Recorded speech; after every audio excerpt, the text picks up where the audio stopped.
Hello, everyone. Lovely to see you again. This is our 30th edition of UFI Connects.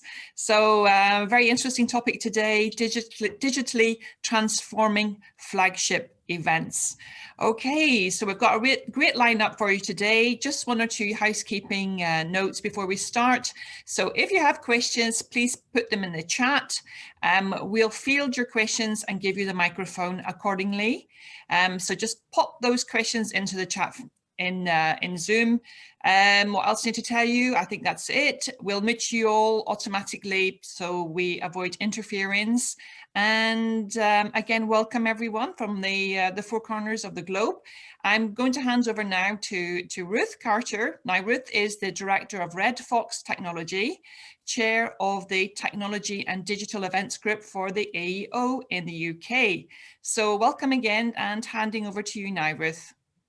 Thank you very much indeed. Welcome everybody. I mean, I know we find so many challenges with digital events, but one of the great things, just look at where everyone is coming in from. One of the great things we can do with digital is we can bring so many people together from around the world. So welcome to all of you. We've got a super panel to speak to you today. I'm delighted to welcome our three awesome panelists. First of all, Sven Bossu. Sven is Chief Executive of the AIPC. I'd like to welcome Senthil Gopinath, who is Chief Executive of the ICCA, and finally Kai Hattendorf, who of course is Chief Executive of UFI. And I think we've used all the letters of the alphabet by welcoming all our speakers. So let's kick off then. Let's start with, today we're going to be talking to our panelists not as chief executives of associations, but as business leaders who have been put in a position where they've taken their flagship events online. And we know there's huge challenges there. So what we're going to do is we're going to talk to the three of them and understand what worked, give us some metrics and some ideas of how they can really build on that success and what the challenges were as well. So we're going to kick off first with Sven. Welcome, Sven. Really nice to see you. And you passed the first test, Sven, by unmuting. So excellent. So we've not had to have that horror. Yay! 1 point to Sven. Excellent. Sven, if you could start by telling us a little bit about your experiences in the event you've had to pivot. Yes, of course. So to be honest, the annual conference of AIPC is a rather small event. It's a niche event. Normally we have about 200 to 250 people on site and they network for 2.5 days.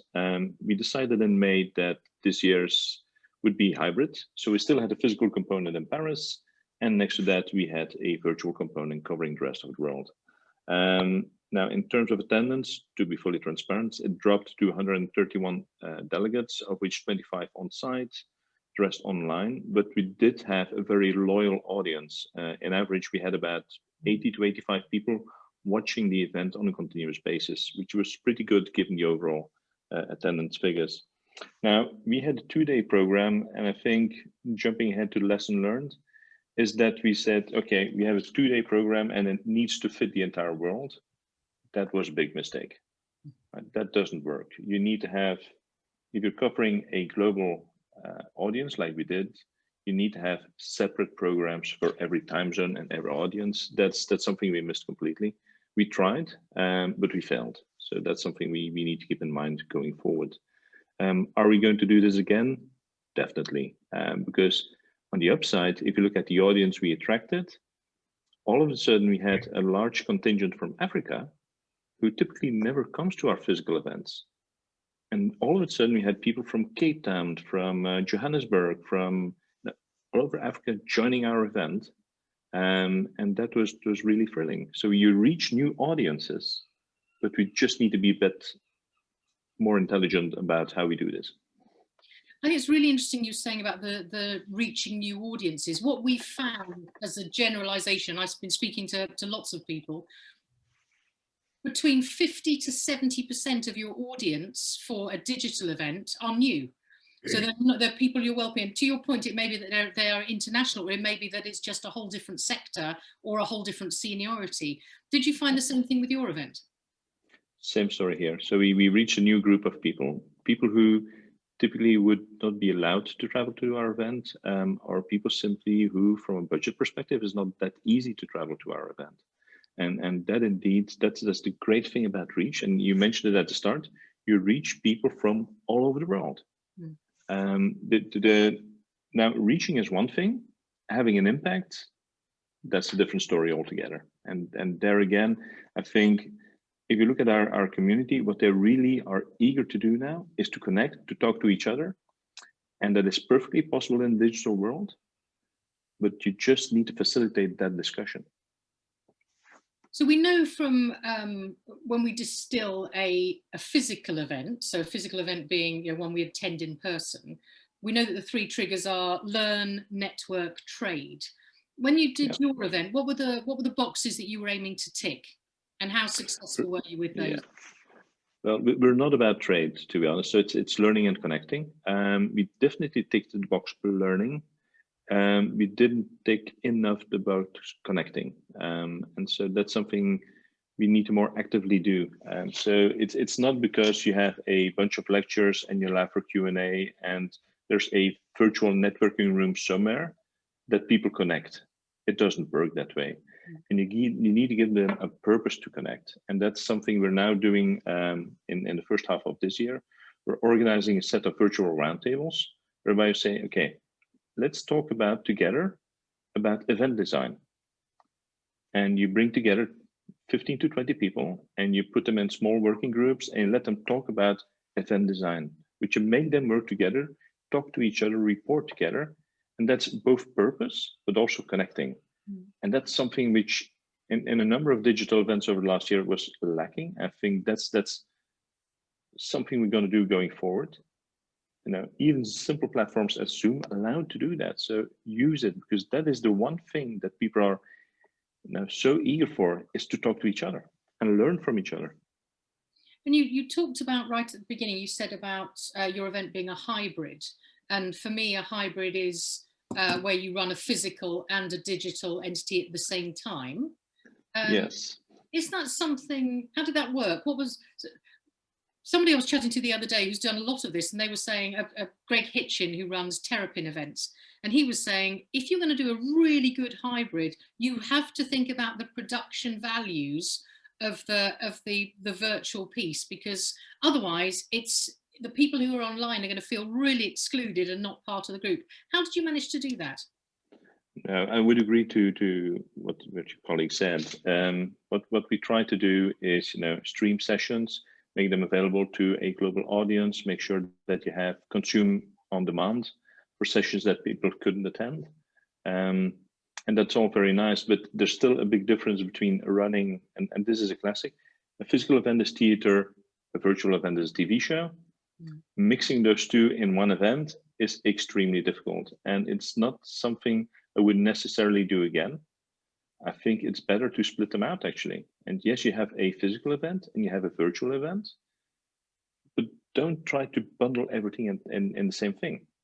I would agree. And to our point a moment ago, where we're saying if 50 to 70% of your audience is different when you're on a virtual event as opposed to a physical event, think of the upside of revenue, whether that's sponsorship or stands or whatever it is. Actually, you've got a whole separate audience. So keeping your physical event as a physical entity and using that digital event. So I differentiate between hybrid and blended. So hybrid, as we said, you run them at the same time. Blended is where you've got a blended strategy. There you go. Where you're probably running that event, the online event, further out through the year. Yeah, I would agree to that. I was in discussion with a colleague in Glasgow. As you can imagine, in Scotland, they have a good view on good blends. So she's going for blended as well.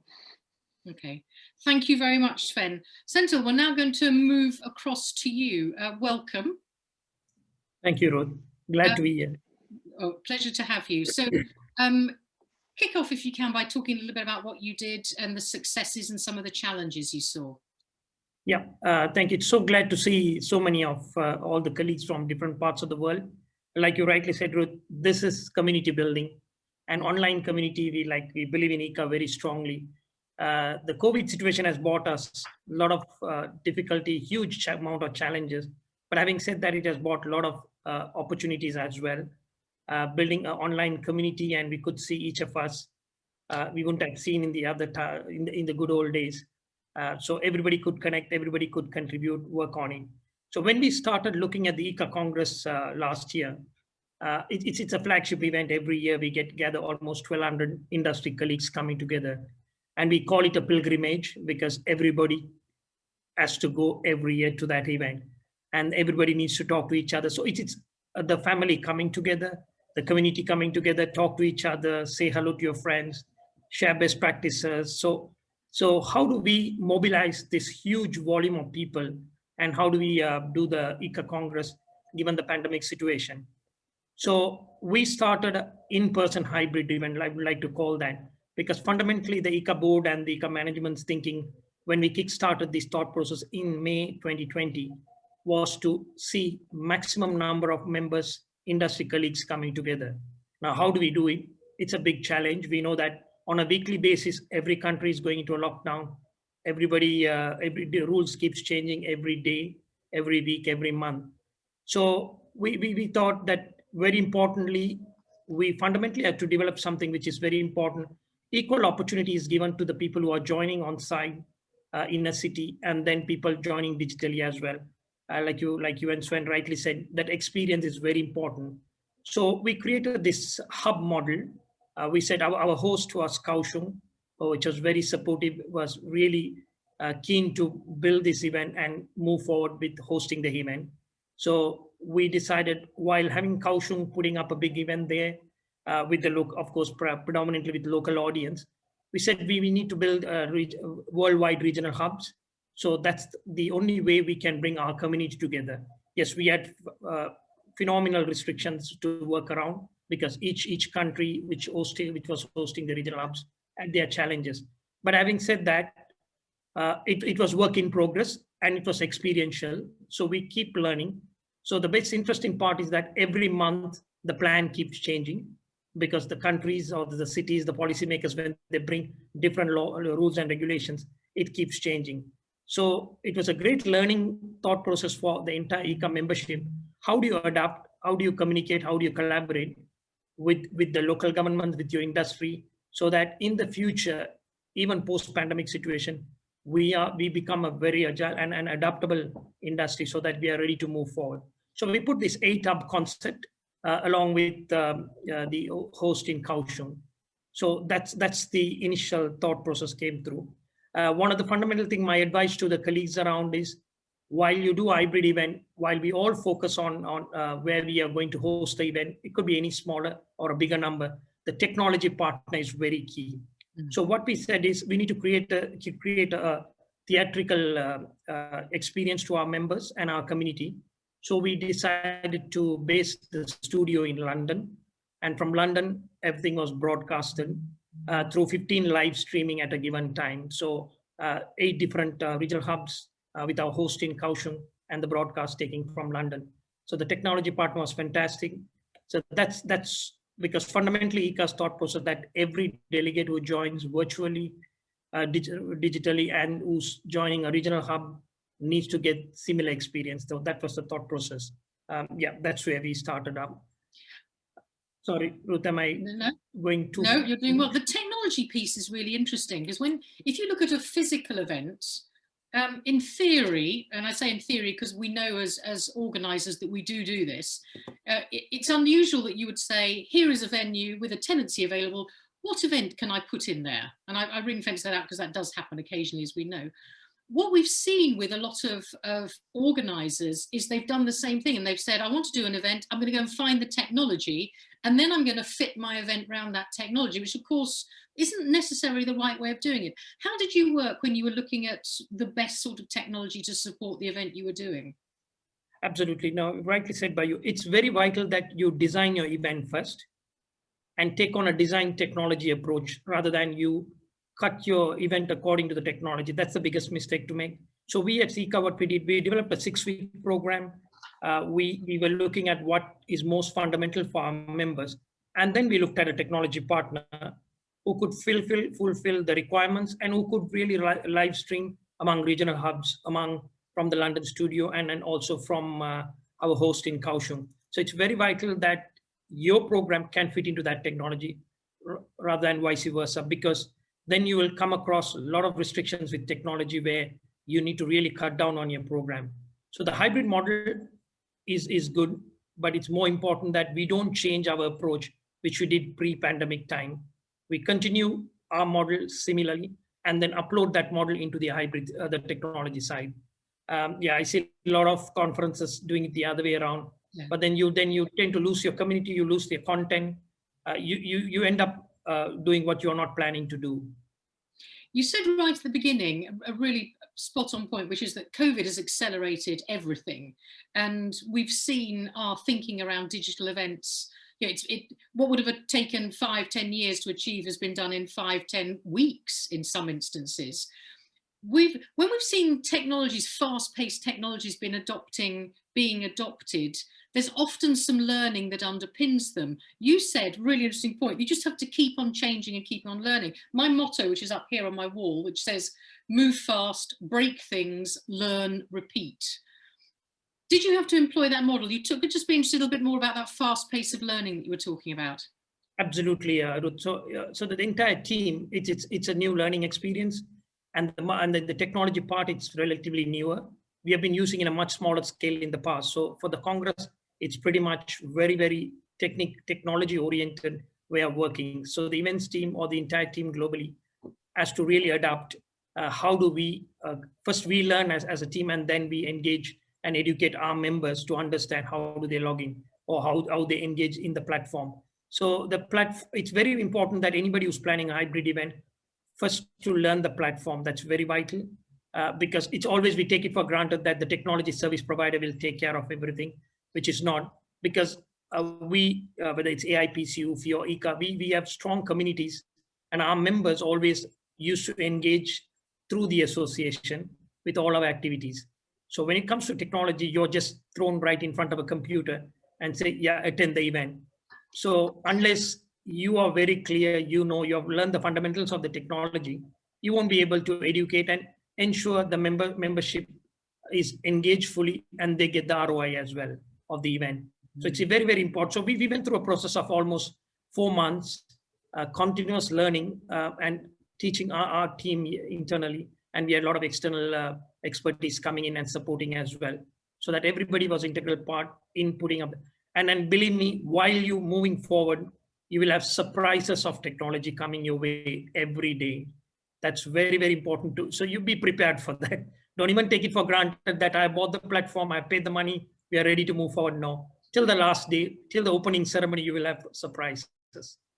I think that is a really, really good point. And we are an industry that loves firefighting and change. This is really pushing us, isn't it? Thank you very much, Senthil. So we're now going to move across to Kai. Kai, welcome. I've lost Kai. Where are you? There we are.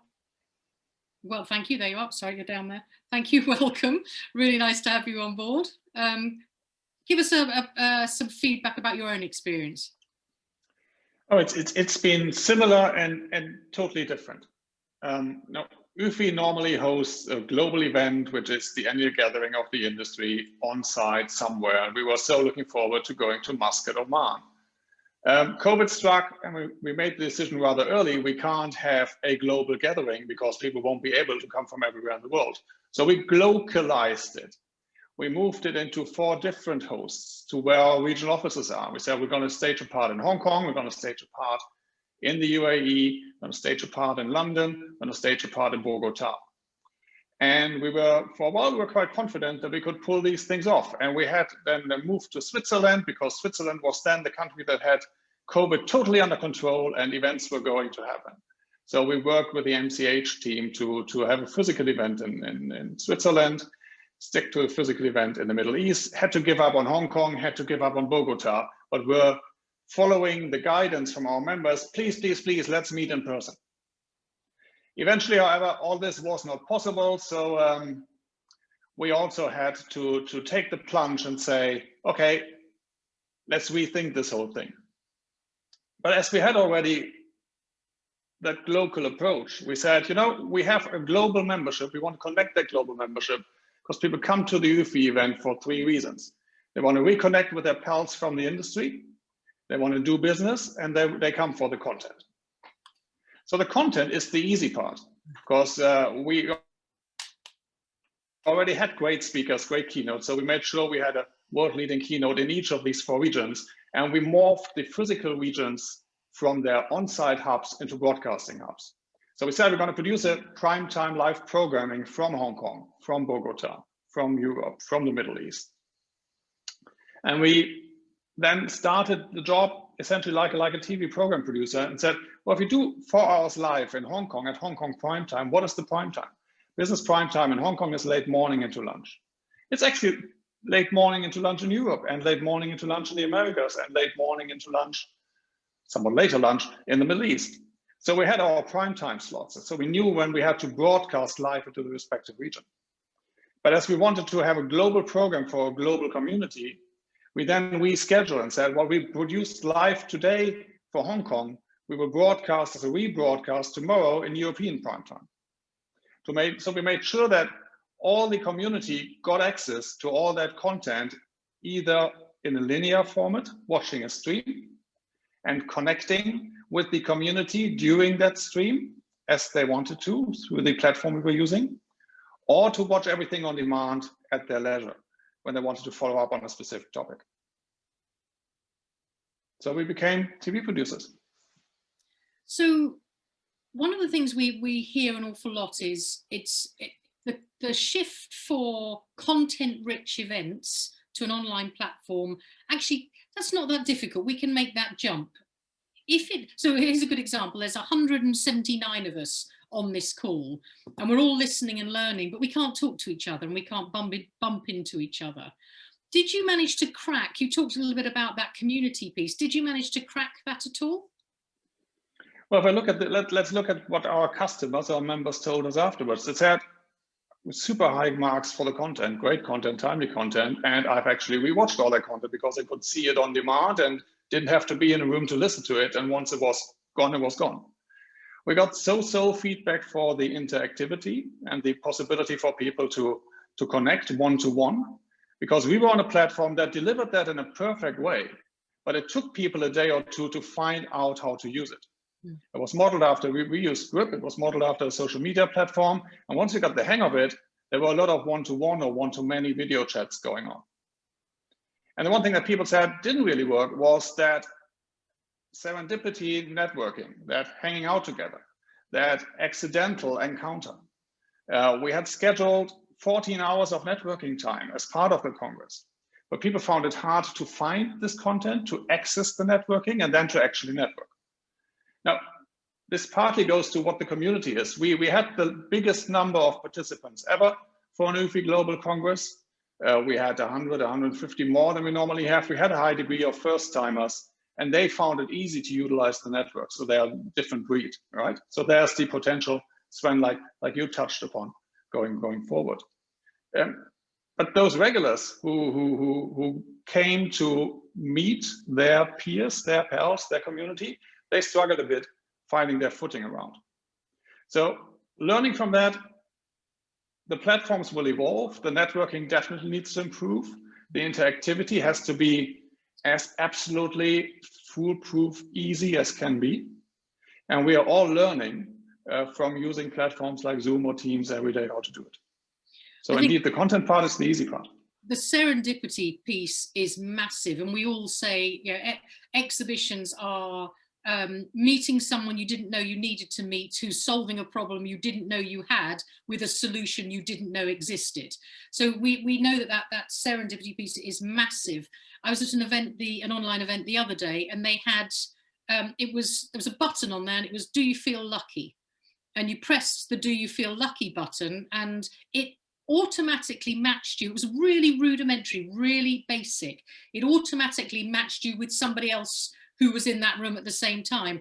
And you know, the potential, and I've seen a number of people talking about this can be done a lot better, but actually just that chance encounter, suddenly I'm going to chat with Andre. Hi, Andre. You know, you and I are just going to go and have a conversation. Welcome. We're going to have a quick conversation, and you know, there may be a hit, there may be a miss. The most I have to talk to him for is 2 minutes. If I'm interested, I can do something else. So I think building those things in, there are some really easy tricks that we can then develop further. Now, a couple of you, we're going to throw open to some questions in a moment. So as Sonia's just said, if you have any questions, please throw them into the chat. of our panelists, most of you have mentioned this necessity to educate the audience, and you know, all of us here, we're very engaged in Zoom, we're engaged in events, so automatically it's going to be easier for us to understand how they work. Senthil, you talked a little bit about engaging and educating the attendees. Can you talk a little bit more about that, and then we'll get the other two to contribute as well. It's see, sorry, points. You caught me there, Ruth. Yeah, no, I think it's very vital is that when you want to educate, when you do a hybrid event, very important that start it early as possible, because like Kai rightly mentioned, that we all in a learning mode. Each platform, each technology service provider has a different way of working. We all see a screen in front of us with Zoom being used as a platform or any other technology. But when you dive into the platform, you'll find it's so different to each other. The modality, the structure, the way it's being put in front of you will completely varies from platform to platform.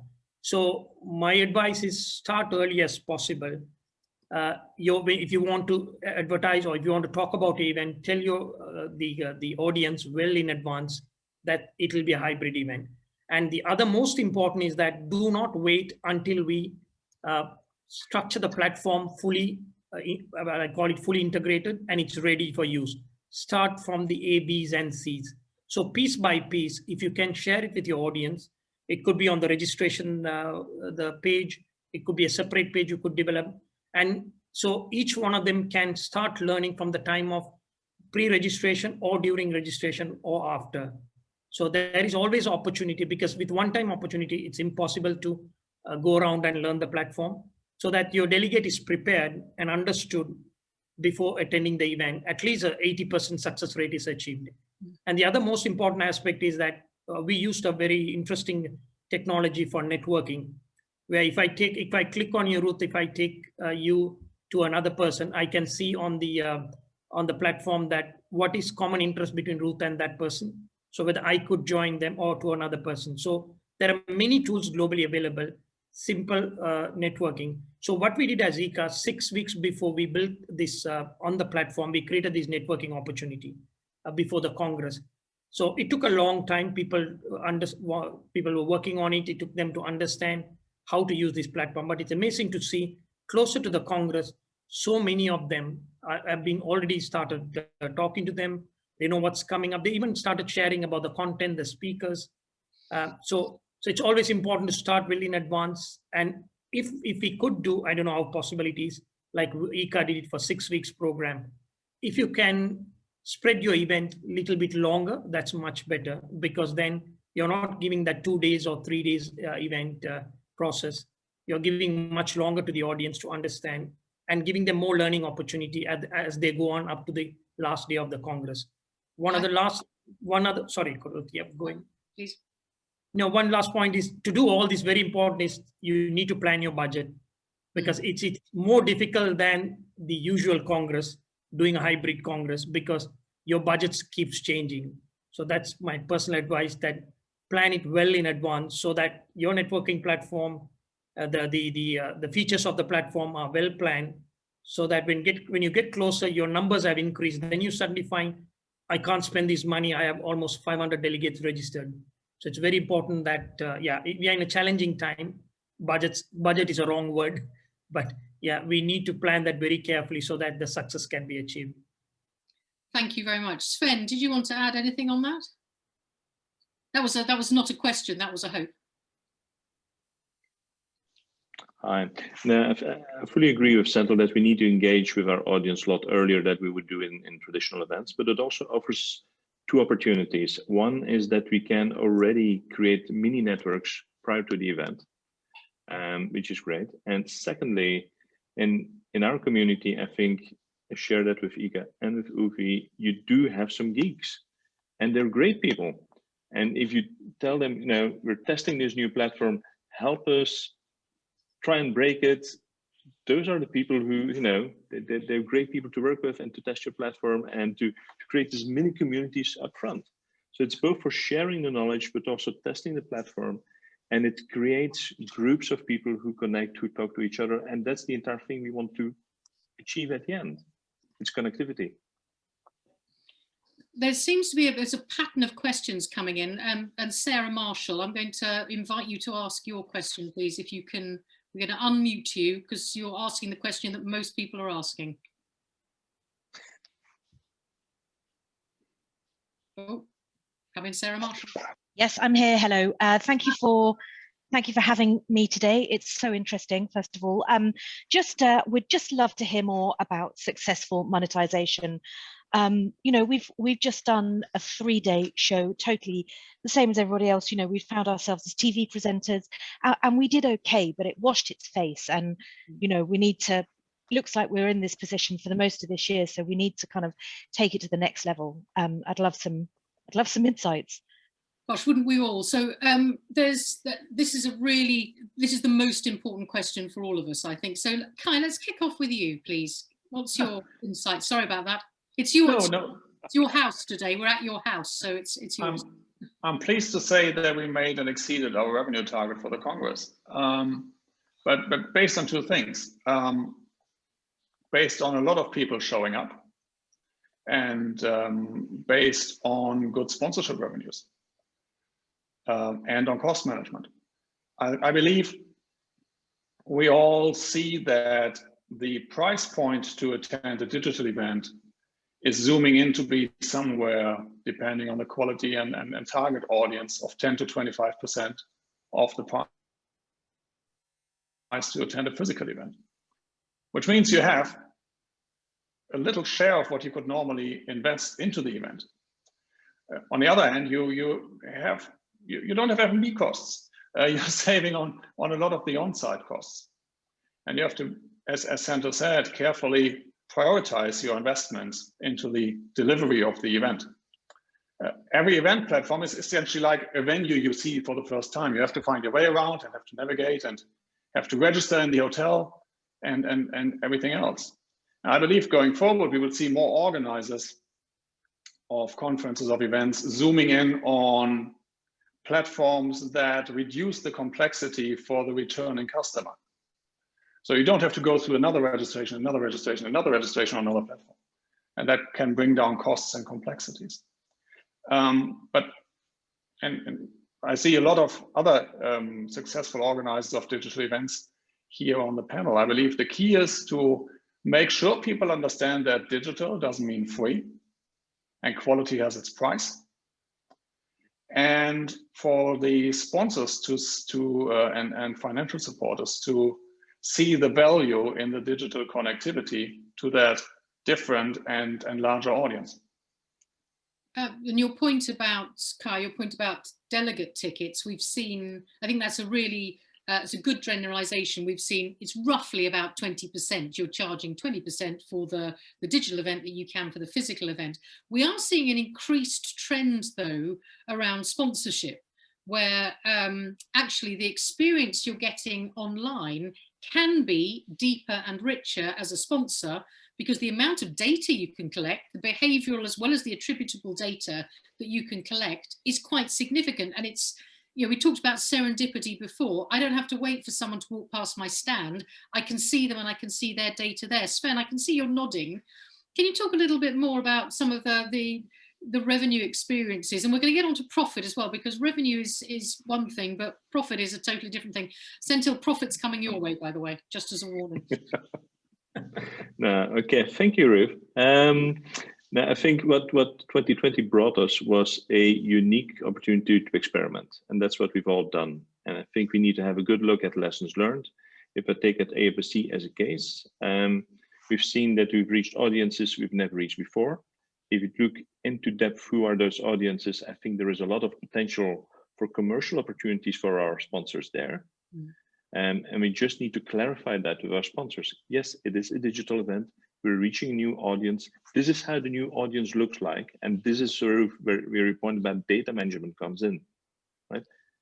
If you want to develop business, well, actually, we're reaching development marketing right now.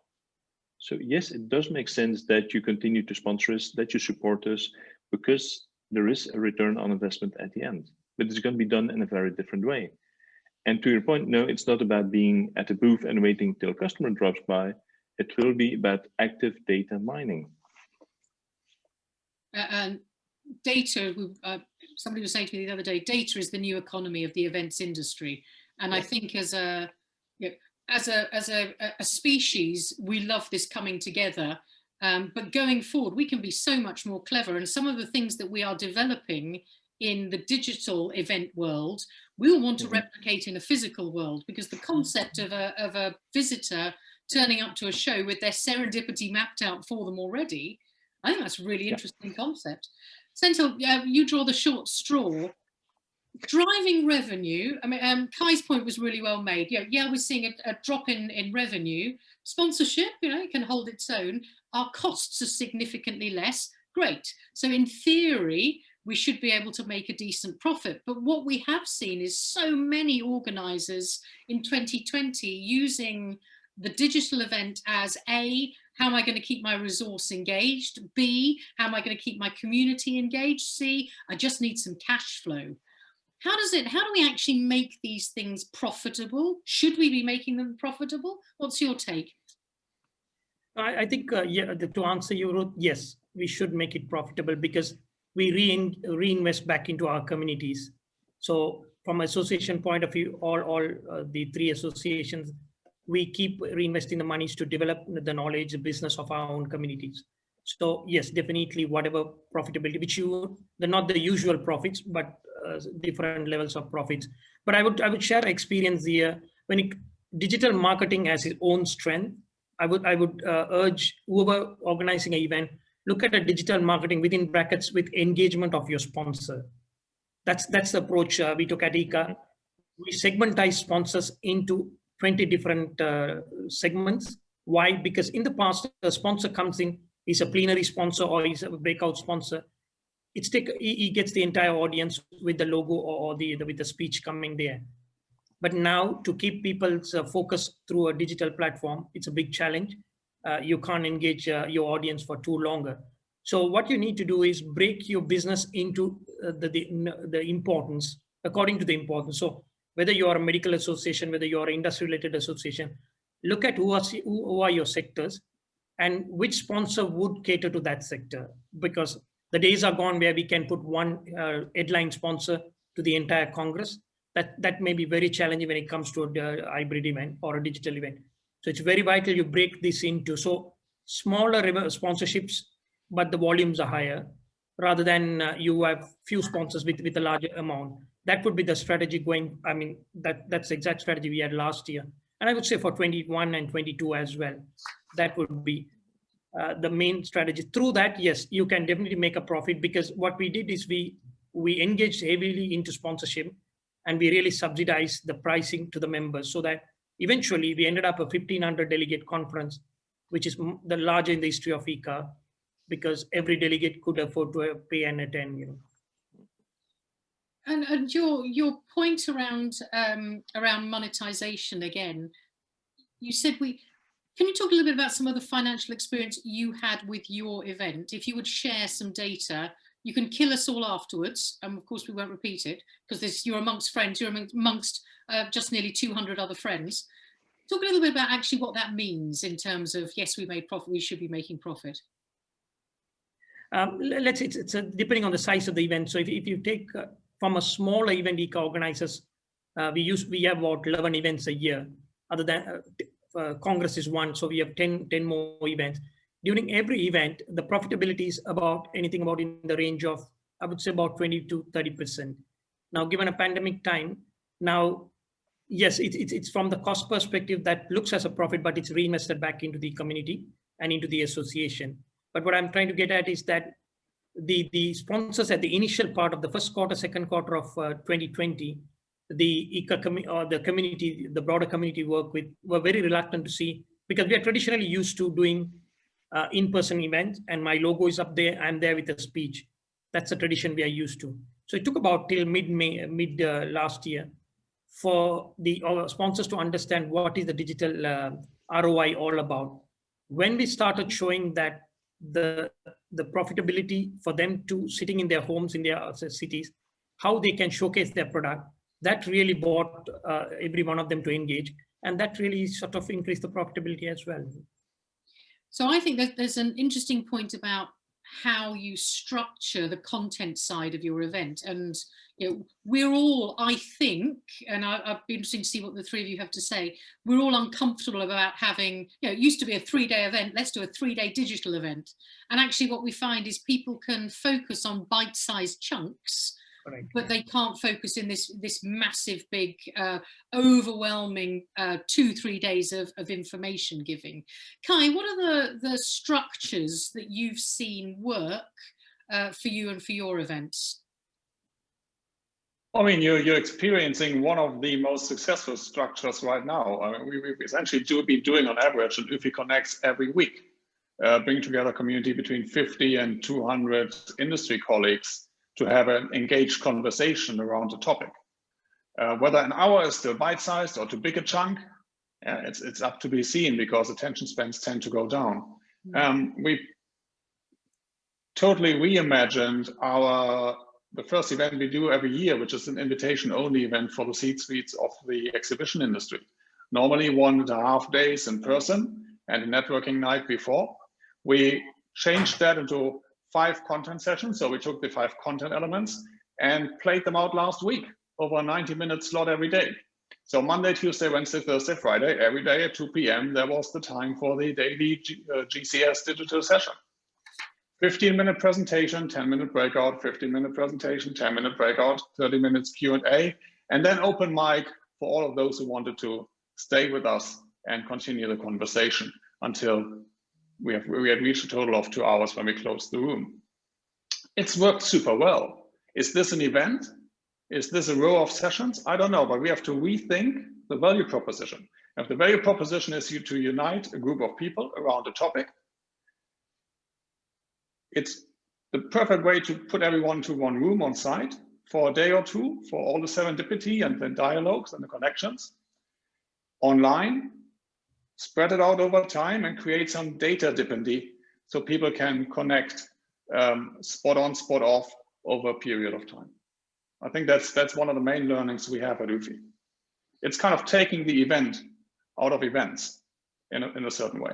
Yeah, and that seems to me to be the overwhelming message. That is where we've gone wrong, is we've thought about digital events and we've put the onus on the word event, and actually the onus should be on the word digital. And it just puts things in a slightly different light. Sven, there is this question that says, how do you get people to stay engaged with content online? You could push back and say, if your content is fantastic, people will stay for a long time, but actually that doesn't feel right. Can you talk a little bit about that? No, I think what we've done at AIPC is to think about a different audience we serve. What are their needs they have for the moment? And then create content in function of those needs. So if you look at venue management, the one thing they struggle with is, okay, we need to invest in digital. How do you go about that? Well, then to Kai's point, you bring people together, you make them talk about the topic, but the one thing you don't do is have a professor on stage, the virtual stage, talking for an hour, because that doesn't work. If you want to engage with people, give a short bit of content, but let them talk to each other, because that's the way they're going to learn most and how this community is going to make it to the next normal. I think if it's all about audience engagement, it's actually the other way around. It's making people engage with each other. Thank you very much, Sven. Thank you. I'm with Steve Corrick. Hi, Steve. Welcome. I'm going to throw Steve's question because we've got a lot of talk about the conference and content side, but a number of people in our audience here are less around the content and more around that trade and network. So, Steve, welcome. Could you ask your question, please? We might have to unmute you.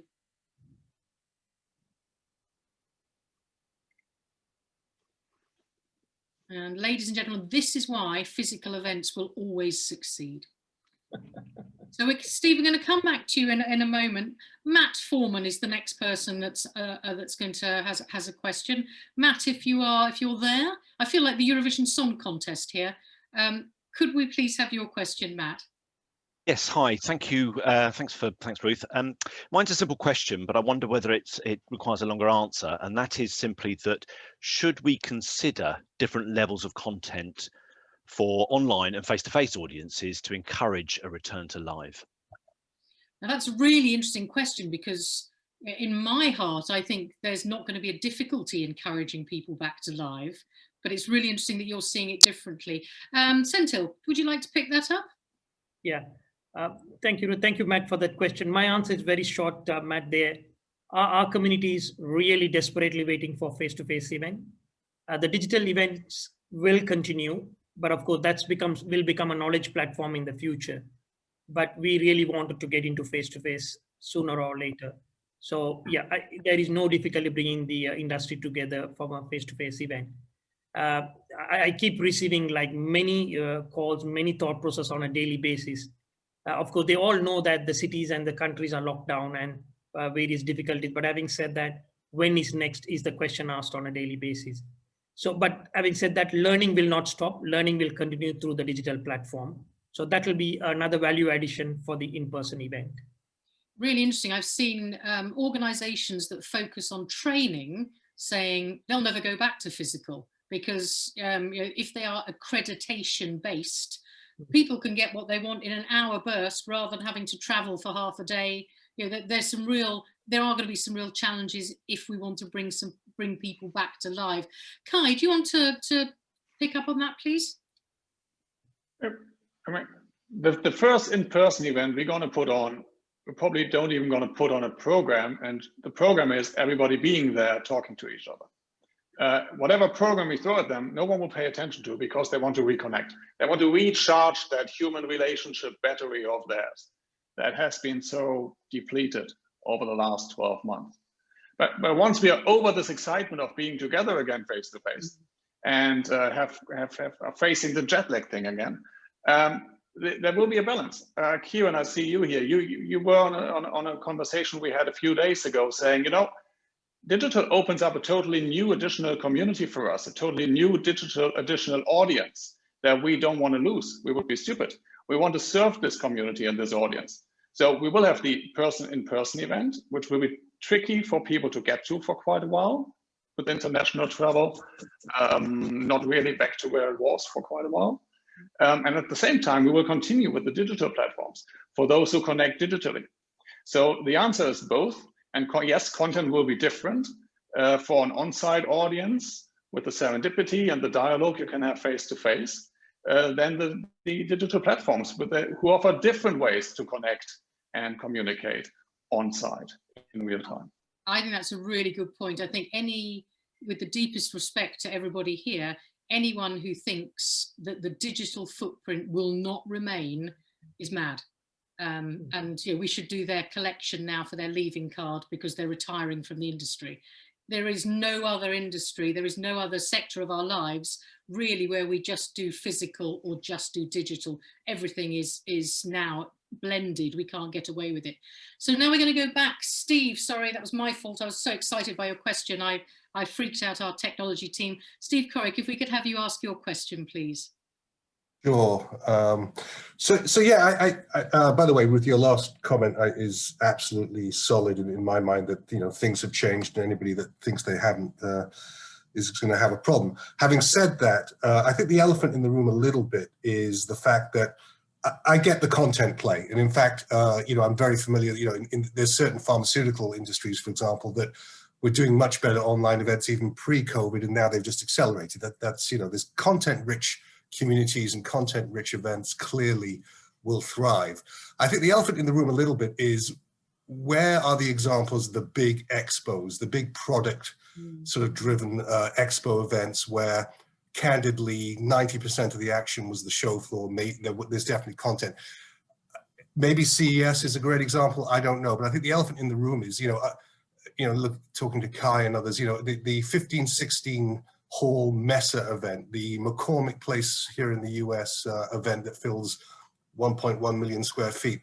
Is the message to us, get out and build content and see what you can do, or what? Because, having said that, we've also had some success. I've had some communities where we've put things online, but I guess you've got to meet them where the community is, in my opinion. In other words, we've had events that have been very good lead generators, but the attendees stayed for 10, 15 minutes. Maybe that's okay. So I guess there's a bunch of things swirling around there, but I do think there's an elephant in the room around these big events that I don't see any big success yet. That's a very good question, gentlemen. That's an uncomfortable one. Sven, let's start with you. No, I would agree.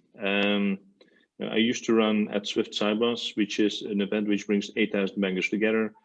Basically, the business is done on the show floor. Yes, they had a successful virtual event in ways of content, but no way that replaces bringing 8,000 bankers under one roof for 4 days to do business. And we need to have that back because we need to have that back to relaunch the economy. It's as simple as that. Thank you. Senthil? Yeah, I think it's a good point made there. I think digital events, like we all agree that it's here to stay. But having said that, conducting business, doing networking on site will be the future success. And I think our industry needs to mobilize. The ecosystem of the industry has to work only by meeting face to face. Because we have seen in the last we are getting to 14 months, we have been doing digital event, but our ecosystem is not running the way we want. So yeah, definitely on-site events is the most important.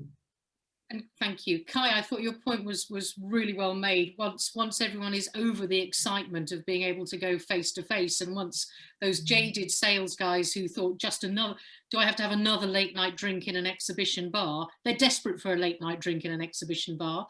Once that's over though, what's your feeling about how we're going to be able to service exhibition needs from a digital perspective?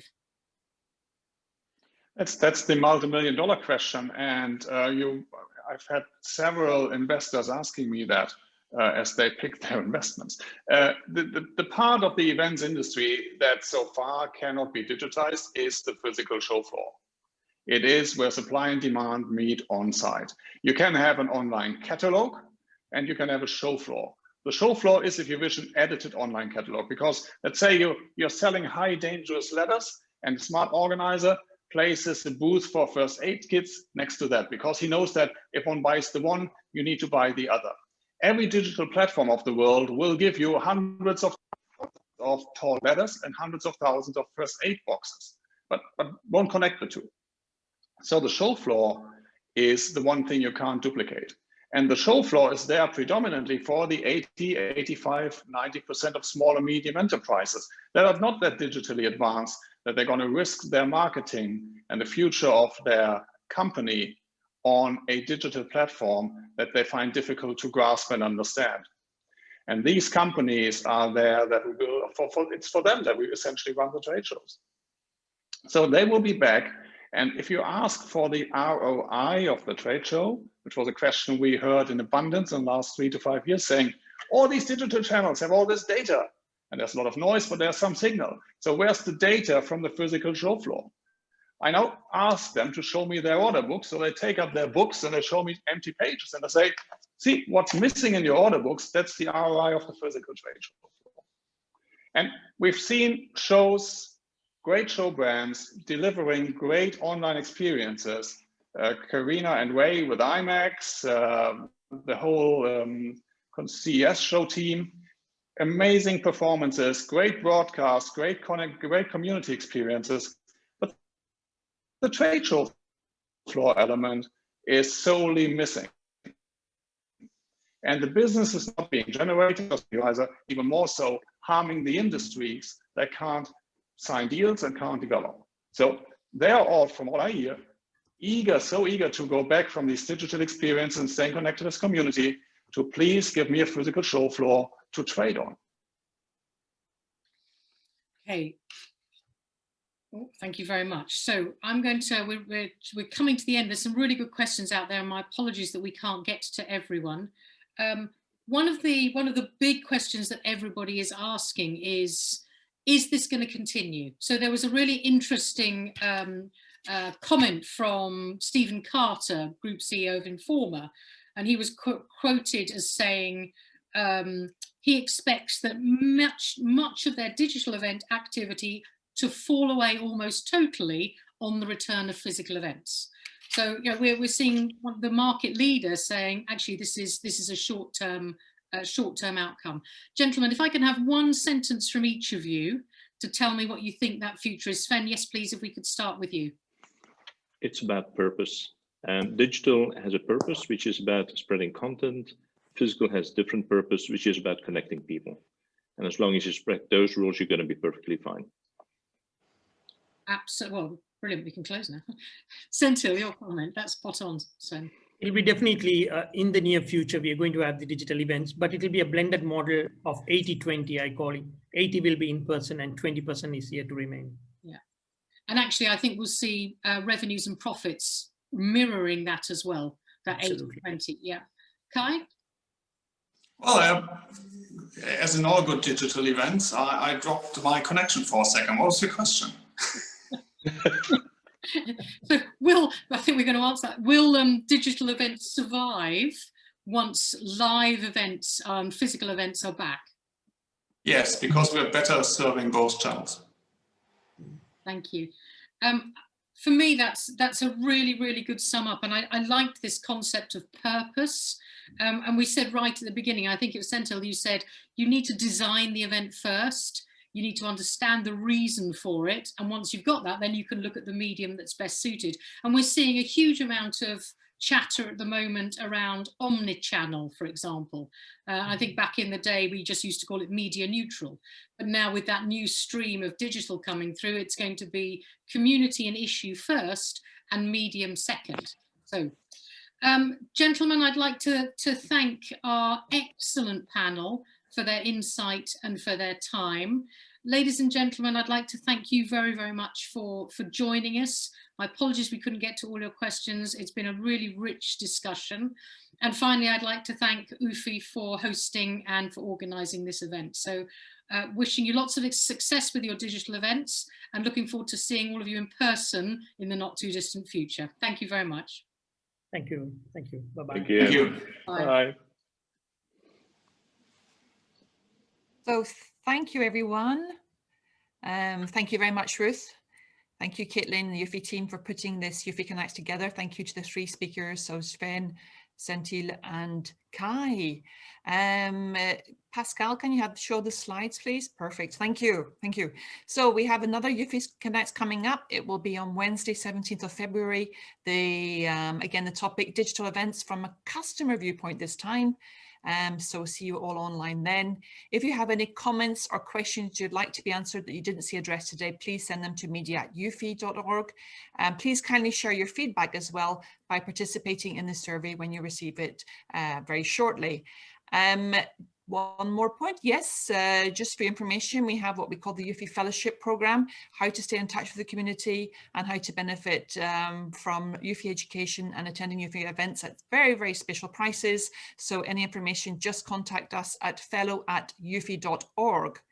Last but not least, we've also got the ETT Club, Exhibition Think Tank Club. So very interesting. If you're a UFI member, you can also benefit from a free ETT Club Gold membership.